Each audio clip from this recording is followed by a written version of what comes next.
आमक्याचं वेगळं आहे, तर सांगतील त्याचा उपयोग होईल. दुरुस्ती करून आपल्याला प्रक्रिया शासन आम्ही एका विशिष्ट भूमिकेत पाहत असतो.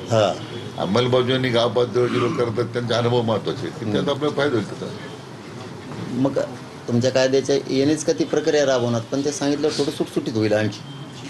हे चांगले मंत्री महोदय म्हणतात कलेक्टरांनाच एकत्र घेऊन प्रक्रिया सगळ्यांना, हा सगळ्याच एकदा ऐकून घेतला ना, मग ते अंमलबजावणी झाल्यावर डोक्याला ताणच राहणार नाही, ते स्पीड राहील. मग नसता परत कुणाच तरी किचकट निघल, पुन्हा याचं किचकट निघल, हाय ना फायनल तुकडा एकदा, आता पुन्हा नाही म्हणायचं. काय म्हणून करू आपण. मराठवाड्यातला मराठा हा कुणबी आहे, गॅझेटियरच्या नोंदीच्या आधारे, म्हणून ते गॅझेटियरचं त्याला आताच म्हणता येतो. त्याच्यात दादा 2 शब्द घ्यायचे राहिले, त्या गडबडीत नसते घेतले, ते का मुद्दाम नाही, तुम्ही टाकलंय 1931 आणि 1800, तर त्यात आपलं 1801 राहिलं, 1881 एक राहिलं, नुसतं अंक टाकायचं राहिलं फक्त, आणि 1901 2च राहिलं.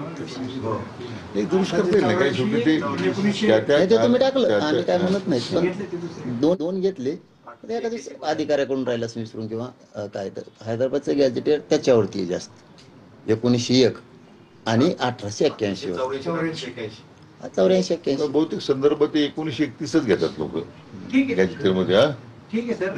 एखादी पुढे आता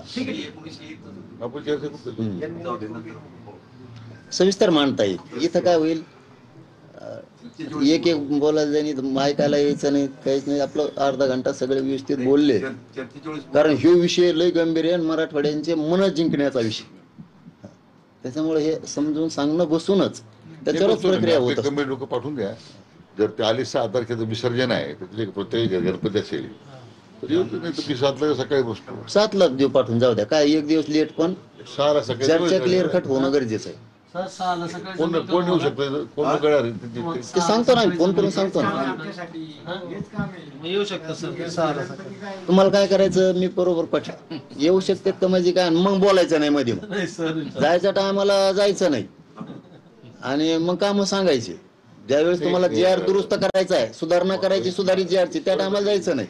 कॉन्टॅक्ट नंबर घ्या कोणाचा, म्हणजे आपण मी सगळे टाकून देतो तुम्हाला फोनवर, समोर करून घ्या आपण त्यांच्याबरोबर, कधी यायचं, किती वाजता यायचं, त्याचा हेल्प तुम्हाला सगळं टाकून देतो फोनवरती.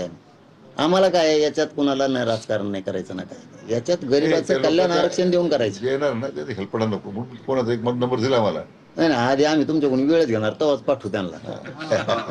आणि ह्यालपाट्याला काय आयुष्य, ह्यालपाट्यात गेले आमचं काय सांगावं, आपल्याला हेल्पडे घालायची नाही ना आता नाही होत, असं आम्हाला बी शंका नाही राहिली की आता हेलपाटे व्हायचे नाही बुवा, मराठवाड्याचे हेलपाटे बंद होते, ही मात्र आम्हाला आता 100% खात्री पटलेलीच. नाहीत मी बोलायला वाचावच बोलत असतो, मग ते खात्रीच पटली की समाजाचं कल्याण होईन वाटतं आता, म्हणजे सातारा संस्थानवाल्याचं पण आणि हैदराबादवाल्याचं पण.